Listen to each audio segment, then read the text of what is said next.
Hi, I'm Alan Peterson, and I want to welcome you today to our discussion on the science of healing, the power of redox signaling. Our guest today is Dr. Gary L. Samuelson. Dr. Samuelson, welcome to the show today. Oh, thank you. Dr. Samuelson, tell us a little bit about your background, your education, and some of the things that you've done that has given you a unique perspective on the things we're talking about today. Well, I've always been interested in health in this perspective of how science can be used then to an understanding of our health processes. But I'm a physicist. I'm an atomic physicist. I have a PhD in atomic/medical physics. And so I deal with health issues a little bit differently. I look at them on the atomic level, how atoms interact and how molecules interact and how this knowledge and understanding then can help us understand what's taking place inside our body. Now, Dr. Samuelson, I know that you're not going to say some of these things. You're going to be entirely too modest today. There are some things that I would like to tell our audience and let them know about you. First of all, as you said, Dr. Samuelson, he was awarded his PhD in atomic and medical physics from the University of Utah. Additionally, he has received the American Association of Physics Teachers Award for teaching excellence.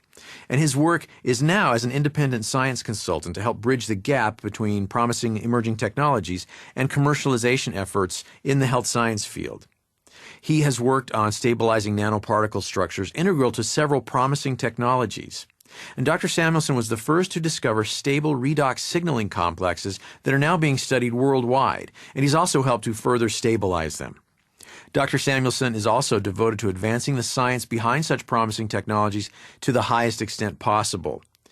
Now, given your background, Dr. Samuelson, you approach health and healing processes not in the way a medical doctor would, looking at symptoms, treating symptoms, but by going to the root of the problem on a cellular level, on an atomic level, finding out why these things are happening and how we can impact them. Is that a correct assumption? Yes, it's an extremely interesting area of research. As we start understanding how the body works, everything is now pointing to, well, how does it work on the molecular level? Because our bodies are made of cells, and the cells are made of molecules and DNA and other things that we're familiar with. But how do these little molecules and micromachines actually interact, how they work to make us a living creature? That's exciting. When you were a kid, what were some of the experiences that you had that kind of told you, you know what, this is what I like, this is what I enjoy, and this is what I'm good at? Oh, this is crazy. I was a really strange kid. Whenever I would take a road trip, I'd stare out the window and say, well, why is the sky blue? Why are the mountains there? Why? I'd look at plants and animals and all living things on the earth and say, well, how in the world do these things work?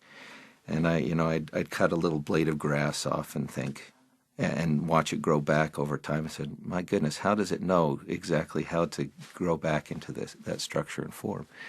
So I was always fascinated with that sort of thing all throughout my life. Now, today in society, there are a lot of problems, and few things are getting as much attention these days as healthcare and the healthcare industry. And as a professional, an academician in that universe, tell me what you're seeing in healthcare today. First of all, from kind of an overall perspective, and then let's talk about some of the individual problems that we face, some of the threats that we face as individuals. As a scientist and studying the body, you realize that there are certain physical laws that apply to how you function. And as a functioning organism, you need food, you need nourishment, you need other things, and those are provided mostly by nature, and they have been for millions of years as far as we know. Right. And these rules need to be understood. Well, for hundreds of years at least, doctors have been accumulating understanding and knowledge about how to cure and diagnose disease. Mm-hmm. What do we do when something gets sick? Sure. And that is a wonderful pursuit because, of course, you get a lot of information along the way. And we do medical research and we try to understand. Now we're to the point, however, where we can understand on a cellular level, on a more basic level, why we get sick. So we're not trying to treat symptoms or trying to treat the outcome of the sickness. We're trying to understand, what is causing the sickness and what's happening there. So instead of just looking at the after effects, now we have the opportunities to go in and really understand what is causing things, where things are starting. Yeah, that's right. And we have science to back it up. Right. Lots of science. And interestingly enough, the medical industry is not really catching up to that point. So as I look at it, we've become exceedingly good at diagnosing disease, understanding what we have. We categorize it. We can say, you have such and such a thing. And then we're also very good at using medical knowledge up to this date in order to solve that problem. And if you look into the research that's being done in the medical field, you can also see that we are making great strides, I should say, to understand how the body works and what the mechanisms are behind the body, and how we can use that information and knowledge then to our benefit. But to this point, the healthcare system really looks to me like a sick care system. You're reacting to a problem, and without understanding quite why we developed this problem. Yeah, tell us about that sick care system. Well, talking about the cost of the healthcare system here in the United States, currently we spend about 16% of our GMP on healthcare. That's a huge number. You think of that as, for example, in relationship to our defense spending, which is about 6%. No other industrialized nation on the earth spends more than about 10% of their gross national product on healthcare. So that 6% extra could actually cover the national defense budget. What are some of the other facts that concern you about the healthcare industry? Well, you think if you consider all the industrialized nations that we have, we're spending twice as much on healthcare than all of the others combined or averaged, especially the next 20 at least of the industrialized countries. Twice as much means that we should get twice the benefit, you'd think. And yet the World Health Organization and others that are evaluating healthcare in international settings have said that we're not even in the top 10. In fact, we're just barely making the top 20 as far as the quality of our healthcare is concerned. Our life expectancy is about the same as that of someone growing up in Mexico. Wow. And we don't even get to see the doctor that often because it's just too expensive. So our healthcare system, as far as taking care of our health, is falling way short of the mark. So we have a system that, if we can afford it, takes care of us when we're sick, but is not contributing to keeping us healthy. Is that correct? That's correct. It's not preventative. It's actually a reactive sort of a healthcare system. Well, if that's the case, then how do we provide for us? How do we get good health care? The greatest asset I think that we have toward good health care is knowledge. It's education. Understanding how our body works and the mechanisms that create health in our body, and then using that knowledge and applying it then to improving our health, improving our quality of life. Well, do you know what I like about this is the fact that that means that I can do something about my health care. Anyone who's listening to us can take the responsibility and educate themselves. We can gain knowledge ourselves. We have lots of resources that allow us to do that. So I think it's important to note that maybe the first line of defense or the first responsibility for our own health care is ourselves. It rests with us. And that's very empowering because I can do something about that. When you talk about knowledge, you have some knowledge that you need to share with us. Please go ahead and tell us what we can see inside of a cell. Well, I like to think of it in this way. If you were a diver and you could then shrink yourself down to about the size of a virus, and you'd see the cell as about the size of a large swimming pool. And you could then dive into the cell and look what's going on. So let's do that. That's a lot of fun. Okay, excellent. On the outside of the cell, there are little receptors. I call them mailboxes.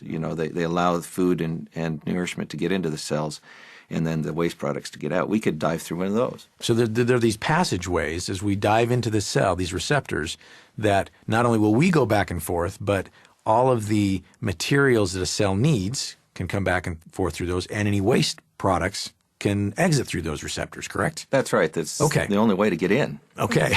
Or out for most things. And so let's dive into our cell. And the thing that would strike us probably at the very beginning is just the activity, the scope of activity that's taking place. So it's not just a calm, tranquil environment. There's a lot going on. Oh, it's a metropolis of activity.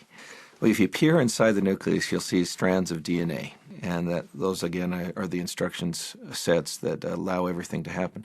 Now, whenever the DNA button is pushed or a gene is activated, it'll send out RNA messengers that will tell these micromachines what to do on the outside. So you'll see all these messengers coming out. So the DNA is really kind of the master controller and sends the signals out to tell the cell and these messengers what to do to continue these processes that are going on in the cell. Is that right? Well, even more than that. Okay. It's actually the architect. It has all the instructions to build these little micro machines that do the work inside the cell. Wow. So you'll see things called ribosomes, and the messengers will go inside the ribosomes and will create the proteins that the cell then uses. Proteins are micro machines that the cell uses to carry on processes of life. So it actually creates these little guys. And then when they're no longer needed, it has enzymes that tear them apart into their components. And then the nuclear message comes again to create some more. It's like putting together Legos almost. Huh. Right? So we've got builders and recyclers Yeah. that are building up the materials that our cells need. And then when they're done, there are these little micro machines that tear it all down and recycle it so it can be used again for other processes. That's right. And they're all fueled by the fuel that comes from the mitochondria. So they fuel themselves, they regulate themselves, they build themselves up, they do their job, and when they're no longer needed, they take themselves apart. Just amazing. Now, tell us a little bit more about how these messages get from the nucleus to the other places in the cell that they need to be. Well, as you probably could understand, on this whole bustling metropolis, there needs to be signals being passed and forth. They need to coordinate their efforts. Right. And so they're signaling molecules. There's molecules in the environment that are created in order to make sure that everything is coordinated and orchestrated correctly inside the cell. It's actually the secret of life. As the homeostatic balance basically means that at the same rate as these things are created, they're taken apart. So, and that's very important. You know, in business, they use that model too.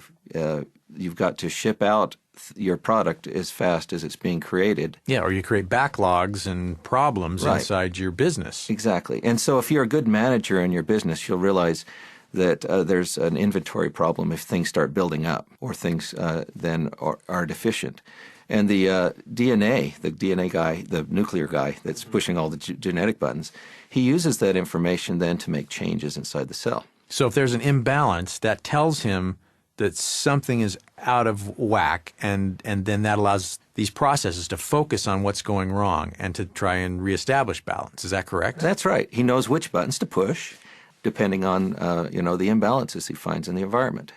You're inside these fluids swimming around, and then we're going kind of back into this image. Mm-hmm. The question we might want to ask is, well, what am I swimming in? All of life and all of biochemistry takes place inside of salt water. Everything we've talked about is taking place in a huge bath of salt water. Huh. And these micro machines then have been exceedingly expert at reducing and oxidizing this salt water, modifying the salt water, in order to create certain reactive molecules from these simple components. Okay. So instructions come from the nucleus, and through those instructions, the environment that everything is living in is actually changed to help facilitate the processes that are going on in the cell. Yes, sort of that way. Okay. Help clarify that for us. This reduction and oxidation is called redox. Reduction, oxidation. Okay, right. redox, okay. So these redox processes in the saltwater solution change the nature of the saltwater.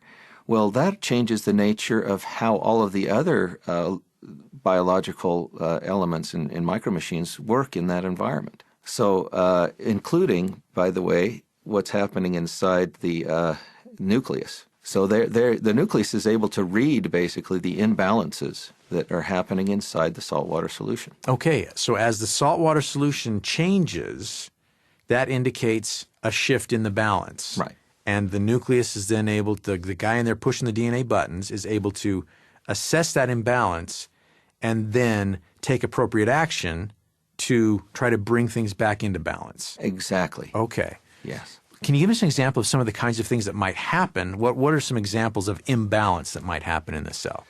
Well, yes, the cell, if we're talking about redox signaling molecules, the imbalance in redox signaling molecules are often caused by a disruption of the cell of some sort, a damage. For example, if the cell were to be attacked by bacteria, for example, it would start causing damage and disrupting all of these complex interactive processes. Now, that kind of makes its way down into the metabolism of sugars, and the mitochondria then start to produce an imbalance. Mitochondria, by the way, are the organelles that produce most of the redox signaling molecules that are found in the body. Okay. They're sort of the hub of this network of communication inside the cells, and we'll talk about between the cells a little later, too. Anyway, so the mitochondria start pumping out more of the oxidants. Well, let's talk about this process of oxidizing. Let's make sure we explain that very clearly for our audience so they know what is happening when you talk about oxidizing. What is happening in this environment when you talk about an oxidative process occurring? Oxidants are very, very potent molecules. They're very reactive. They'll cause damage to almost everything that they run into, including, let's say, the nucleus. And I've heard people explain it like oxidation. You can see it in rust on metal and things like that. I mean, that's kind of a very rough picture. Sure. But inside the cell, you'd think of it as a little molecular shark that's going around and really destroying some of the structures that you'd see inside the cell. So the oxidants can negatively impact and destroy the structures in the cell, correct? But do they have any positive value? I have to believe they've got some positive value or they wouldn't be there in the first place. That's right. And now we're starting to talk a little bit about antioxidants and reductants. And we've heard about antioxidants. That's kind of a buzzword in the health industry now, and we all want more antioxidants. Right. What are the antioxidants? Well, the antioxidants are micromachines that were created by the nucleus that have one specific purpose. They want to eliminate the oxidants that are naturally produced in salt water. Antioxidants then take the reductants and oxidants that they find in their environment and then combine them in a catalytic process to eliminate the oxidants. So the oxidants and reductants are being created by the mitochondria. They're floating around in the saltwater solution that we're swimming in. And then they encounter antioxidants, and antioxidants then eliminate them. So this is where we've got homeostatic balance. You know, the mitochondria creates as fast as the antioxidants are able to absorb it and eliminate it. So that keeps that balance. That's right. Okay. In healthy cells, this is happening all the time. So oxidants are not bad per se. In fact, if we were to take the oxidants away, we'd suffer some grave circumstances. What are some of the things that might happen if we didn't have oxidants? Well, as I mentioned, these oxidants are used as a signaling network. So when the cell is attacked by a bacteria or undergoes a challenge, it starts to build up oxidants. And those oxidants then are the signal or messenger to the nucleus that something is wrong. So what does the nucleus guy do? He tries to fix a problem. He pushes the genes that are necessary to repair whatever problem caused oxidation in the cell. So they're almost like the gauge, the barometer of the balance in the cell. Yeah, exactly. Okay. We call them redox signaling molecules just for that. They signal the cell that something is wrong and then allow the cell to repair itself. Well, how critical then are these redox molecules? Well, they're fundamental to all life. We're talking about not only cells inside our body, but in plants and animals, lower forms of life. Every form of life that exists on the planet has learned to use redox signaling to help understand how to repair, detect damage, repair, and replace damaged cells. Now, even I have heard about things like antioxidants and oxidants and those kinds of things. Why haven't I heard much about redox signaling molecules? Oh, it's a new science. Huh. I mean, I'm here actually because I started to look into the science. It's only about 9 years old, and realized that it was very fundamental to all life processes. Well, this knowledge is fundamental to all life, and the knowledge of how redox signaling works is fundamental to all life. So there's an impetus. There's a reason why we should study this. And since its inception now, there have been hundreds now of articles every month published. Now, these are science, peer-reviewed articles every month that are published on redox signaling. So this isn't just people who are interested in the healthcare industry and are out doing a little research on the web. No. These are scientific studies based in our well-established research institutions around the country, correct? That's right. Scientists that have actually dedicated their whole life to understanding these processes. And these 100 papers, by the way, that are being written a month, they represent about 3 months of research for each paper. So we're talking about 300 months of research. So tell us what you've learned. What are some of the most fascinating things that you have learned about these molecules? Probably the most interesting thing that you learn about these molecules is that they're responsible for the process of healing and immune response inside the body. We talked a little bit about how the body detects a problem, or how a cell detects a problem. Now, the body is made out of networks of trillions, in fact, 50 to 100 trillion cells inside your body. And all of these cells then need to be able to talk to one another. They need to understand what their state of affairs is, right? In order to respond to outside threats and to damage. This redox signaling network that we're talking about, we talked about the internal workings of the cell. It extends far beyond the internal workings. When a cell becomes damaged, these redox signals go to the neighboring cells. And the neighboring cells then can respond to the environment as well as the cell itself. Well, the more that I'm learning about this, the more I'm thinking these are incredibly important. And as an individual, what do I do to maintain the health or the balance of these redox signaling molecules?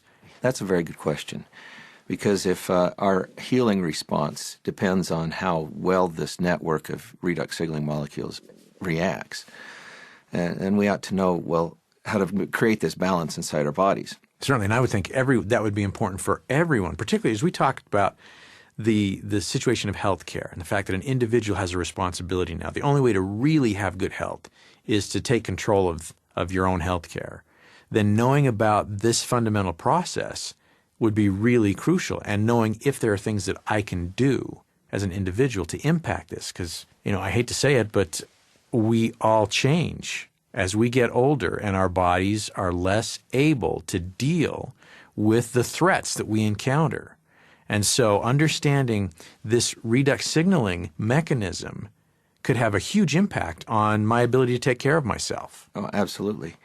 You mentioned that we kind of degrade over time. If you look at a young child, that young child is able to heal itself very quickly. Sure. He gets a cut or a scrape, no problem. He goes out and runs and plays all day. He doesn't get sore muscles. Yeah. That's simply because the redox signaling networks in his body are about 100% efficient. And then as we age, the efficiency of these networks, now the redox signaling again is telling the cell that damage has taken place, allows it to call the immune system to get rid of the bacterial threats and whatever, and then either repair itself or replace itself. Now, I haven't talked a little bit about that, but if you have a problem with a cell, you only have two of those options. Either the buttons work, the genetic buttons to repair itself work, or the cell has to push the big shutdown button. Wow, the self-destruct button. Right. And then the cell will destroy itself. And that's not a problem, because there are many cells in the environment, and they'll realize the cell is gone, that their neighbors are missing, and they divide and they take the place, and the tissues, rather, have been repaired. So there's not only this recycling process going on inside the cells that we talked about, but also between the cells. Yes. They're recycling and dividing and growing and filling those gaps, and when one is destroyed, another one fills in. But as we get older, what happens to that process? Then as that communication network starts to become less and less efficient, now as a cell becomes damaged, it's no longer immediately repaired or replaced. So healing is a little bit slower. Right. And about the age of 70 or say, we're only about at 10% of the efficiency that we were when we were a child. Wow. Well, is there anything we can do about that? Probably the most important thing to understand that in order for cells to be healthy, they need proper nutrition. So that the body is built to take the nutritional elements in our environment and then to turn them into cell food. I don't know if you know, but they have cells from people that have died 50 years ago perfectly healthy, perfectly viable. And scientists just know what to feed them to keep them viable. And so they've continued to remain viable. Right. After 50 years. That's correct. Simply because of the nutrition. That's correct, yes. Wow. You feed the cell what it needs. That sounds like it something stays out of a healthy. science fiction movie. Welcome to my world. Everything in my world is that way. So one element is nutrition. And there's a lot of information out there today about nutrition and what a healthy diet looks like. What are some other things that you see have an impact on the cells or on this redox signaling that we can do to have an impact on it? Okay. Believe it or not, the redox signaling, the balance, equilibrium in our body can be affected by our mind. So a positive mental attitude can physically, measurably make a difference in the levels of redox signaling molecules in our body. Okay, so we've got good nutrition, positive mental attitude. What are some other things? I've been involved in a discovery of sorts. Now, here's the idea. Suppose now we have redox signaling molecules that we can infuse into the tissues of our body. What would we expect to happen then if they become unbalanced, for example? Can we actually help them become more efficient in restoring the balance? Basically, accelerating the healing process. Okay. So if these guys hold all of the keys to the buttons that regulate the healing process, can we then infuse these into our tissues and cells and control or maybe accelerate the healing process that's taking place? Now, would that be a benefit? Of course. Oh, absolutely. In fact, would it be a benefit to all the systems of our body? Of course. Certainly, in certainly fact, sounds like. There's no place. That's almost obvious, even for a guy like me with no chemistry background. From what you told me, yes, absolutely, that would be of benefit. Okay, well, let's then talk about where you see the potential applications for this redox signaling science. Well, there are just a broad variety of areas. In fact, all areas of medical science certainly could benefit from this technology. There isn't a system in the body. Let's take mental health, for example. Neurodegenerative disorders such as Parkinson's disease, Alzheimer's disease, dementia. It's going to affect us one way or another as we age.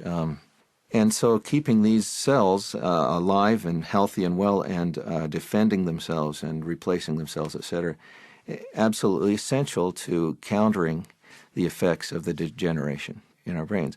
Now, this can apply to cardiovascular systems. Give us an example of how it could impact the cardiovascular system. Redox signaling, of course, affects the healing process. If you allow something to remain unhealed, then you build up a condition called oxidative stress, which is an excess amount of oxidants in the environment. So oxidative stress then sends these oxidants into the bloodstream. Okay. That, of course, can cause damage in and of itself. But immune cells then respond to that signal. So they get that signal that says there's oxidative stress, and then the immune cells respond. Right. And I don't know if you know this, but your immune cells are inside your blood, kind of rolling along the inside of the blood vessel.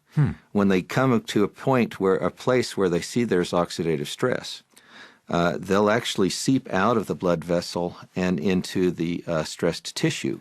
So that signal of oxidative stress causes the reactions of various cells in our body, and they almost follow that signal, almost like a trail, to the place of damage or impact. That's correct. Now, if the cells have not healed themselves, they got rid of the initial problem, but the oxidative stress hasn't gone away, then these immune cells start to build up. And this happens to be what causes hard plaques to build up in our arteries and such, atherosclerosis.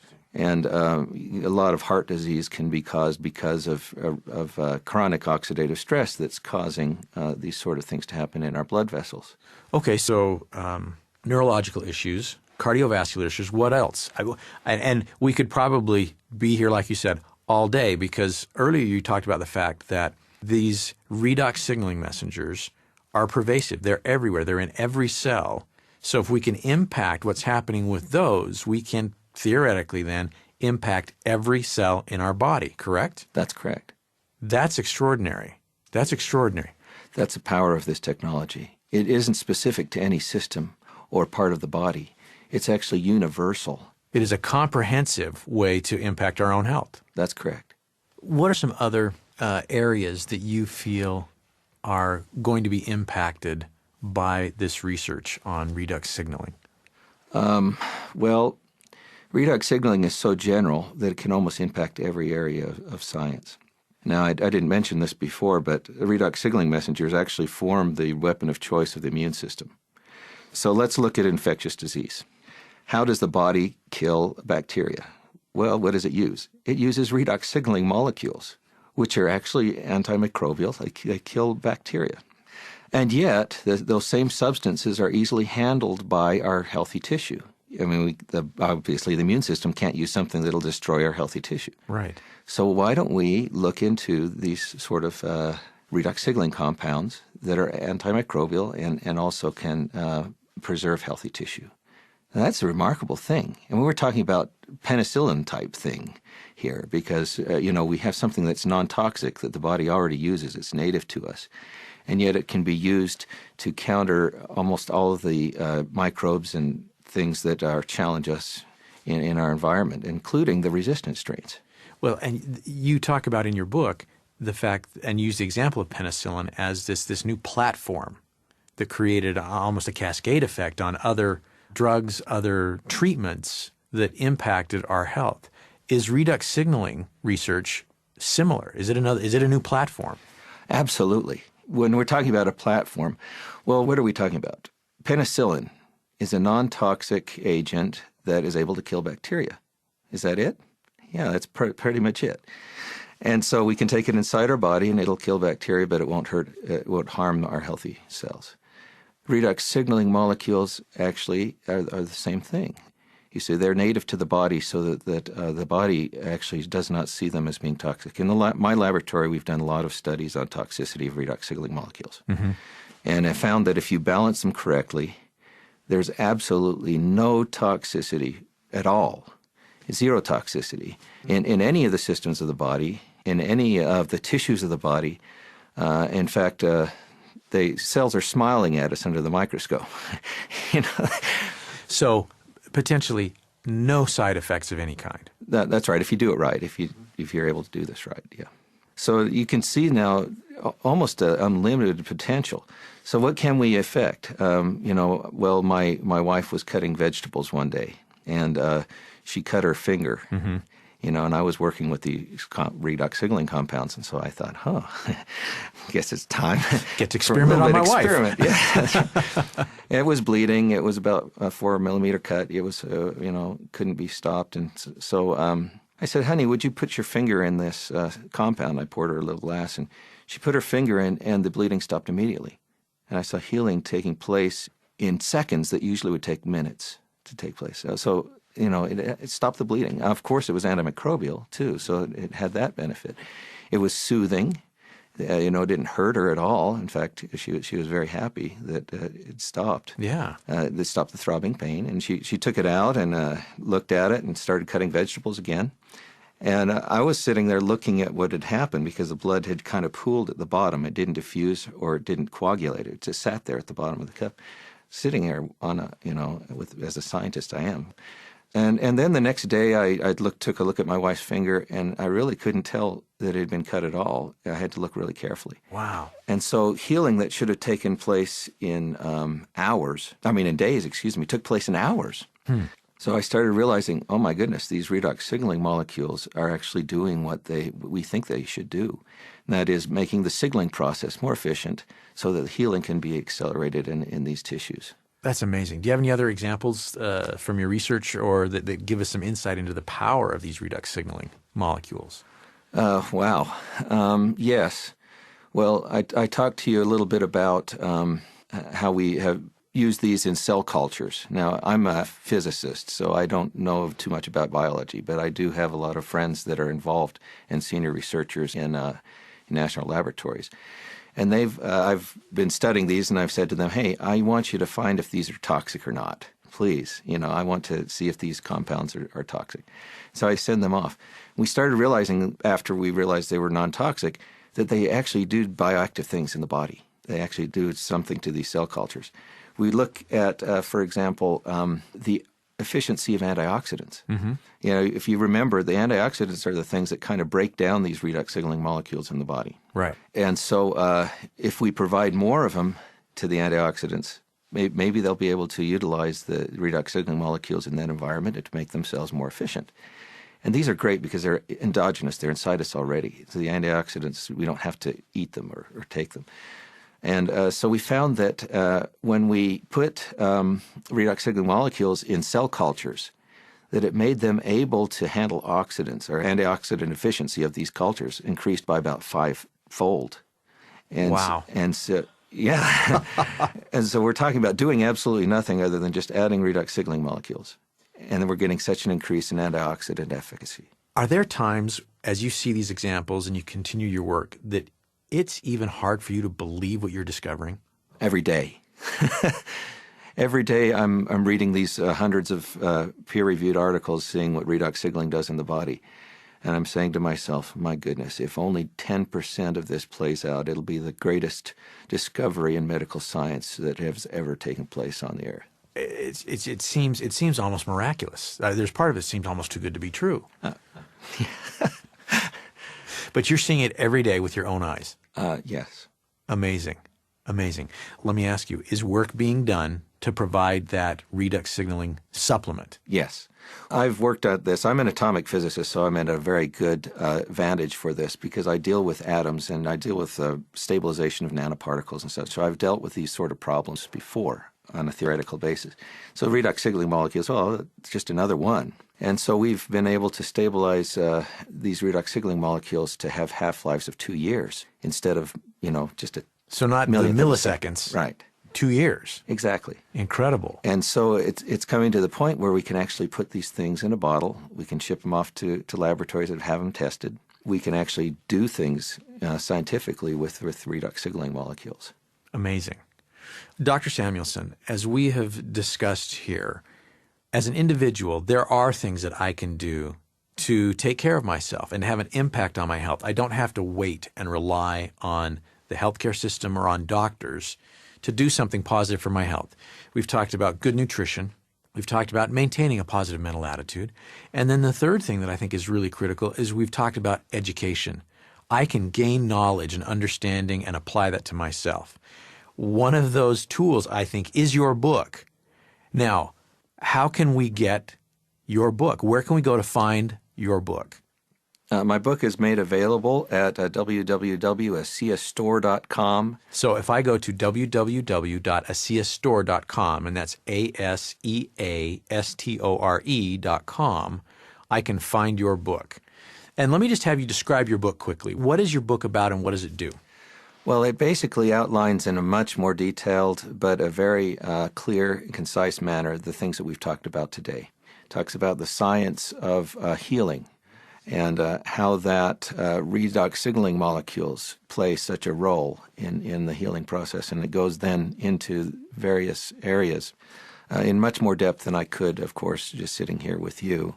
But it's written on a lay level. I do go through and I introduce, for example, DNA, and I introduce all of the actors and players in the cell, sort of just to let you know what they look like. I have pictures of molecules and pictures of things, but not necessarily so you understand all of the intricacies.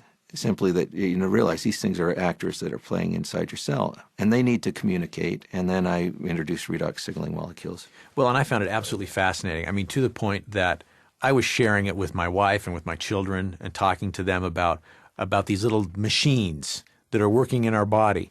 And so I think anyone who has an interest in their own health will find great value in this book. And I would encourage them to go to the website and pick it up and take that opportunity to, do something about that third component, education, learning about what we can do to help ourselves.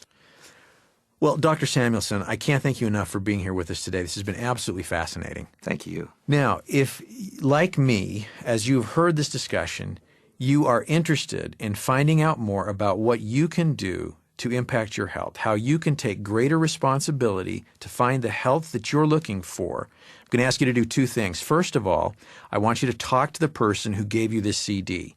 That's a person who's very interested in helping you find ways to take care of yourself and your family better than you've been able to in the past. Call them, talk to them, find out from them what more you can do to understand how to take care of your health. The second thing is if you're interested in learning more about the things Dr. Samuelson's discussed and seeing more of his research, please visit www.aseastore.com. That's ASEASTORE.com and order his book, The Science of Healing Revealed by Dr. Gary L. Samuelson.